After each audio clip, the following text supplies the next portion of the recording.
Hi friends, welcome to Jas creations. എല്ലാവരും ഈസ്റ്ററിന്റെ ആഘോഷം എല്ലാം കഴിഞ്ഞ് നോൺ വെജ് ഒക്കെ കഴിച്ച് വളരെ ടയേർഡ് ആയിട്ടിരിക്കുമായിരിക്കും. അപ്പൊ നമുക്കിന്ന് നോൺ വെജിന് പകരം ഞങ്ങൾ ഇന്ന് ഒരു വെറൈറ്റി ചമ്മന്തി ആയിട്ടാണ് നിങ്ങളുടെ ചമ്മന്തിപ്പൊടി, ഒരു വെറൈറ്റി. അതെ അതെ, നമുക്കപ്പം അത് ഉണ്ടാക്കാനായിട്ട് പോവാം. ശരി.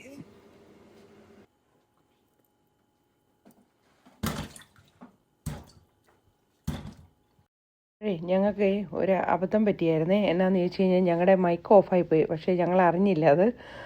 അപ്പം ശോഭ മാങ്ങ ഇങ്ങനെ ചെറിയ പീസസ് ആക്കി പൂളിക്കൊണ്ടിരിക്കുകയാണ്.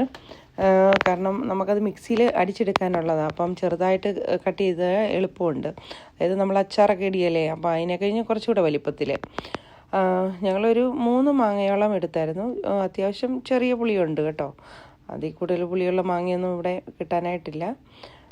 അപ്പം അതുകൊണ്ടാണ് നമ്മൾ ഇതുണ്ടാക്കുന്നത്. പിന്നെ വേണ്ടത് എന്നാന്ന് ചോദിച്ചു കഴിഞ്ഞാൽ തേങ്ങയാണ്. അത് ഒരു കപ്പോളം തേങ്ങ ഞങ്ങൾ എടുത്ത് വെച്ചിട്ടുണ്ട് കേട്ടോ. പിന്നെ നമുക്ക് വേണ്ടത് വെളുത്തുള്ളിയാണ്. അതൊരു 3-4 വെളുത്തുള്ളിയുടെ ചുള എടുത്തു. ഇവിടെ എന്ന് പറഞ്ഞു കഴിഞ്ഞാൽ വെളുത്തുള്ളി അത്യാവശ്യം വലുതാണ്. പിന്നെ ഒരു കഷ്ണം ഇഞ്ചി, അതെല്ലാം തൊലി കളഞ്ഞെടുത്ത് വെച്ചു.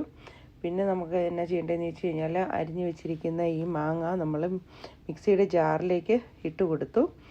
അതിൻ്റെ കൂട്ടത്തിൽ തന്നെ നമ്മളെന്താ ചെയ്യേണ്ടതെന്ന് വെച്ച് കഴിഞ്ഞാൽ നമ്മൾ ഇതാക്കി വെച്ചിരുന്ന തേങ്ങയില്ലേ, ആ തേങ്ങയും കൂടെ അതിൻ്റെ ഒപ്പം മിക്സ് ചെയ്തിട്ട് നമ്മൾ ഇതെല്ലാം കൂടെ ചെറുതായിട്ടൊന്ന് ചതച്ചെടുക്കണം.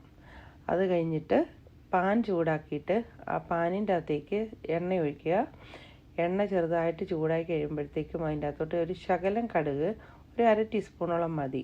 അത് പൊട്ടി തുടങ്ങുമ്പോൾ ഒരു ശകലം 1/4 ടീസ്പൂണോളം ഉലുവ, പിന്നെ നമ്മൾ അരിഞ്ഞു വെച്ചിരിക്കുന്ന വെളുത്തുള്ളിയും ഇഞ്ചിയും.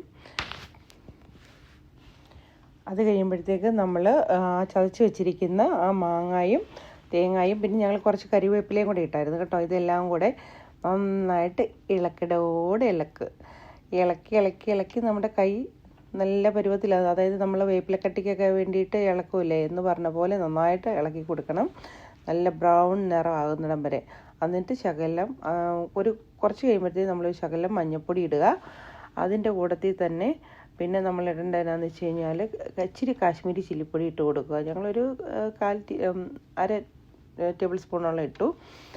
പിന്നെ വേണ്ടത് കായമാണ്. ഒരു ശകലം കായപ്പൊടിയും കൂടെ നമ്മൾ ഇട്ട് കൊടുത്തു കേട്ടോ. അപ്പം അതിൻ്റെ കൂട്ടത്തിൽ നമ്മൾ കുറച്ച് ഉപ്പും കൂടെ ആഡ് ചെയ്യും. എന്നിട്ട് ഇതെല്ലാം കൂടെ വീണ്ടും നന്നായിട്ട് നമ്മൾ ഇളക്കണേ.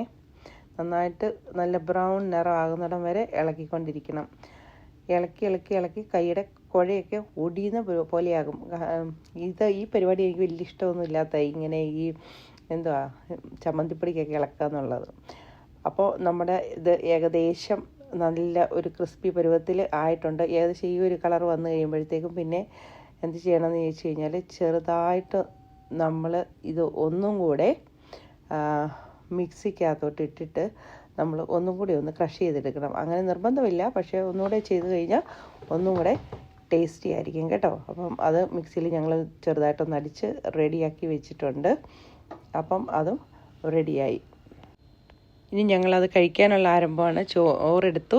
അതിൻ്റെ കൂടെ ഞങ്ങൾ കുറച്ച് ബീഫും കുറച്ച് രസവും ഈ ചമ്മന്തി എല്ലാം കൂടെ എടുത്തിട്ട് ഞങ്ങൾ രണ്ടുപേരും കൂടെ വാചകമൊക്കെ അടിച്ച്, കാര്യം പറഞ്ഞാൽ നിങ്ങളോട് എന്തൊക്കെയോ സംസാരിച്ചുകൊണ്ടിരിക്കുകയായിരുന്നു. പക്ഷേ ഇത് മൈക്ക് ഓഫായത് കാരണം ഇതൊന്നും പുറത്തേക്ക് വന്നില്ല. അപ്പം ഞങ്ങൾ പറഞ്ഞത് നല്ല ടേസ്റ്റാണ്, എല്ലാവരും ട്രൈ ചെയ്ത് നോക്കണം. പിന്നെ പറഞ്ഞത് എന്നാന്ന് വെച്ച് കഴിഞ്ഞാൽ ഇത് കണ്ടു കഴിഞ്ഞിട്ട് എല്ലാവരും ട്രൈ ചെയ്തിട്ട് ഞങ്ങളെ വിവരം അറിയിക്കണം. അതുപോലെ തന്നെ ഞങ്ങളുടെ ചാനൽ സബ്സ്ക്രൈബ് ചെയ്യണം, ഷെയറും ചെയ്യണം എന്നാണ് പറഞ്ഞത്. അപ്പോൾ അതുവരേക്കും ബൈ.